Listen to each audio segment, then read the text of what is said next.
कांग्रेस भाजपा से आखिर कैसे अलग है बहन मायावती और प्रकाश अंबेडकर की राजनीति।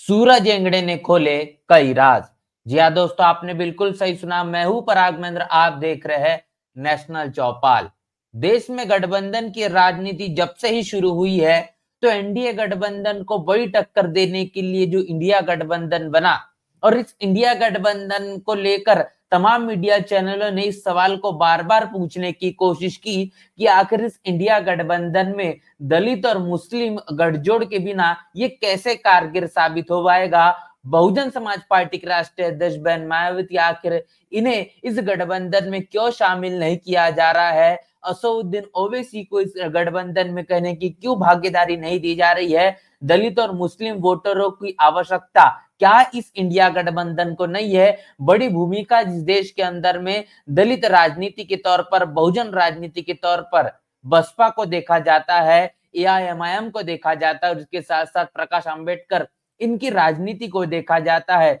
इन तमाम राजनीतिक पार्टियों को इंडिया गठबंधन से आखिर क्यों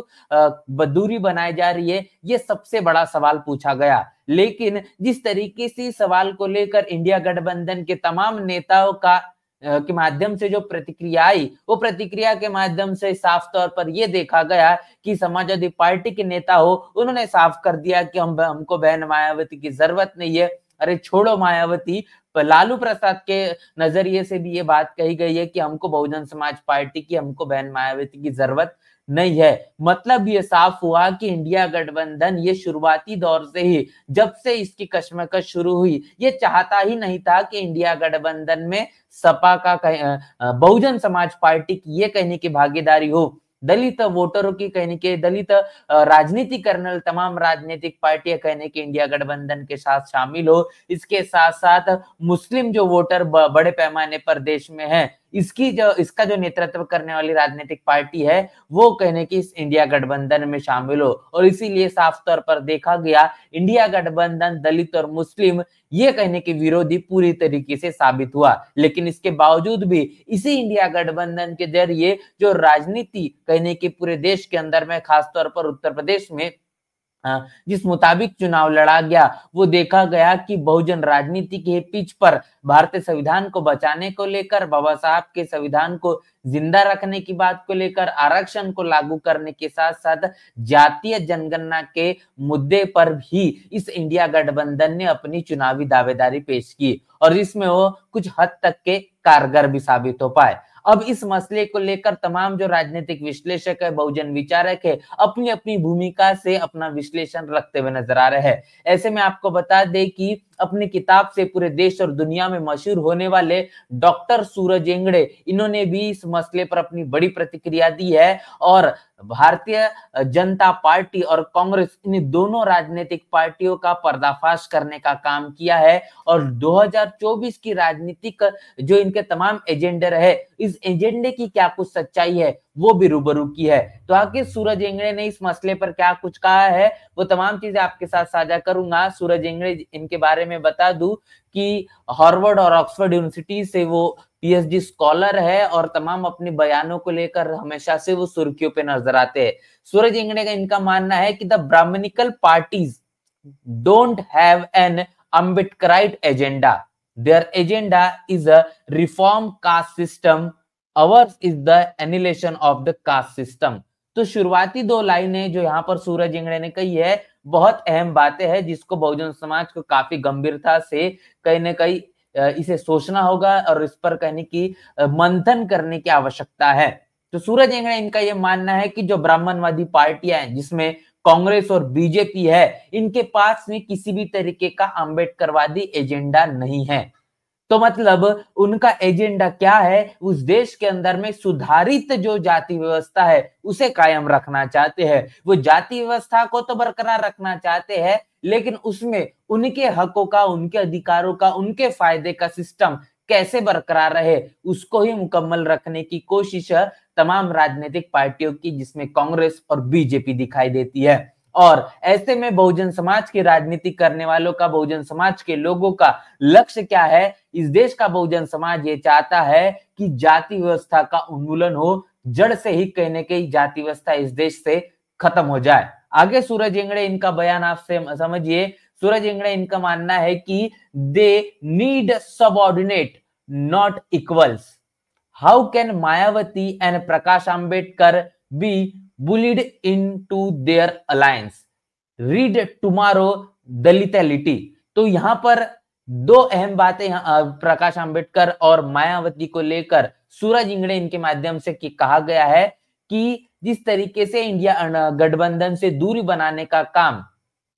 बहुजन समाज पार्टी और प्रकाश आंबेडकर की पार्टी वंचित बहुजन आघाड़ी को और इसके साथ साथ एआईएमआईएम के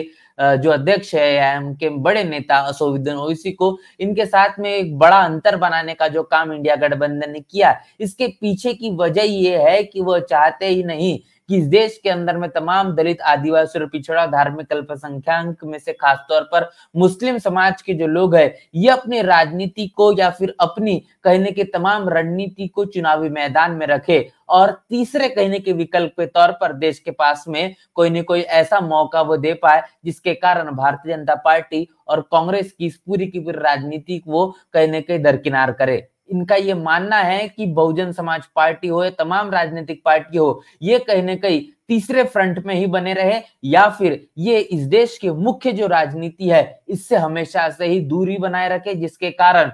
समय समय पर भारतीय जनता पार्टी हो या फिर कांग्रेस हो, इन दोनों की राजनीति बरकरार रहे। तो सूरज इंगड़े का जो बयान है वो काफी कुछ कहता है, जिसके कारण आप इस बात को भी समझ पाएंगे कि वो इस देश के अंदर में कहने के इंडिया गठबंधन की खासतौर बात करें, वो नहीं चाहते थे कि भागीदारी के आधार पर बहन मायावती को संयोजक बनाया जाए इंडिया गठबंधन का। प्रकाश आंबेडकर के माध्यम से जो कहने के सीटों की मांग की जा रही थी, उस आधार पर वो सीटें दे पाए, या फिर ओवैसी जिस तरीके से कहीं न कहीं हैदराबाद से लेकर तो तेलंगाना के तमाम क्षेत्रों में अपना दबदबा रखते हैं, उनको वहां पर भागीदारी दी जाए। वो चाहते थे कि पूरा का पूरा जो वोट बैंक है, जो दलित, आदिवासी और पिछड़ा और मुस्लिम समाज का है, वो कहीं न कहीं बहुजन राजनीति के पिच पर ही खेलकर हमारे पाले में आ जाए, और वही कोशिश इंडिया गठबंधन की बार बार ये देखी गई है। और इस पूरे के पूरे मसले को लेकर इंडिया गठबंधन ये बखूबी जानता था कि अगर बहन मायावती को इंडिया गठबंधन का संयोजक बनाया जाए, उन्हें शामिल कर दिया जाए,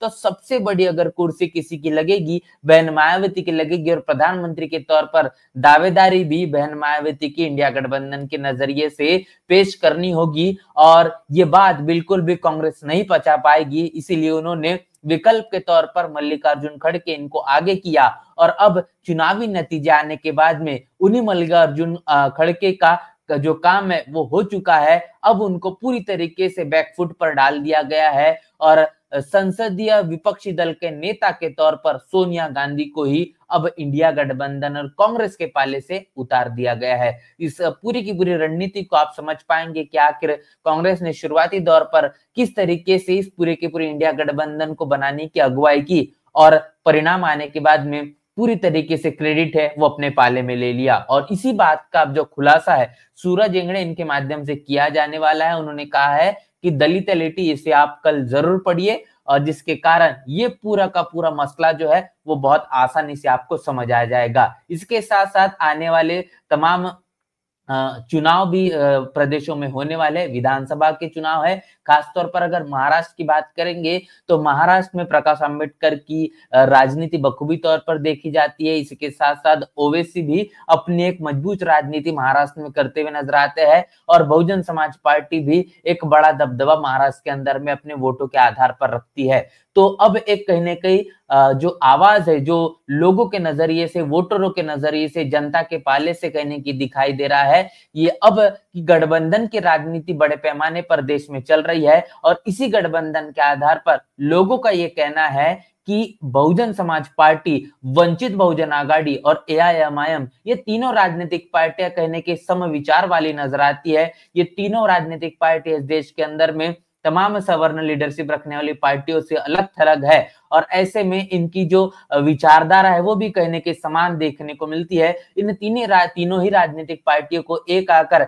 एक ऐसा मजबूत गठबंधन बनाना आवश्यक है, जिसके कारण कांग्रेस और बीजेपी के राजनीति के तौर पर एक बड़ा विकल्प बहुजन समाज को मिल पाए, जिसके कारण एक बहुत बड़ा फायदा और एक राजनीतिक तस्वीरें ये भी कहने के भविष्य में बदलती हुई नजर आएगी। तो महाराष्ट्र में जो विधानसभा के चुनाव होने हैं, इस विधानसभा के चुनाव में बहुजन समाज का ये कहना है कि बहुजन समाज पार्टी, वंचित बहुजन आघाड़ी और एआईएमआईएम, इन तीनों राजनीतिक पार्टियों का गठबंधन होकर आने वाले विधानसभा चुनाव में बड़ी मजबूती से दावेदारी पेश करना होगा, जिसका कारण जो परिणाम आएंगे वो निश्चित रूप से चौंकाने वाले आएंगे। इस पूरे के पूरे बयान को लेकर आपकी क्या राय है, प्रतिक्रिया क्या है? सूरज एंगड़े के माध्यम से जो खुलासे किए गए, इसको लेकर आप क्या सोच रहे हैं? लिखकर हमें कमेंट बॉक्स में जरूर बताएं। बने रहे नेशनल चौपाल के साथ, मिलते नए वीडियो में, तब तक के लिए जय भीम, जय भारत। नेशनल चौपाल लगातार मनुवादी ताकतों के खिलाफ काम कर रहा है और काम करते रहेगा। बहुजन समाज से जुड़े और उसके आंदोलन से जुड़े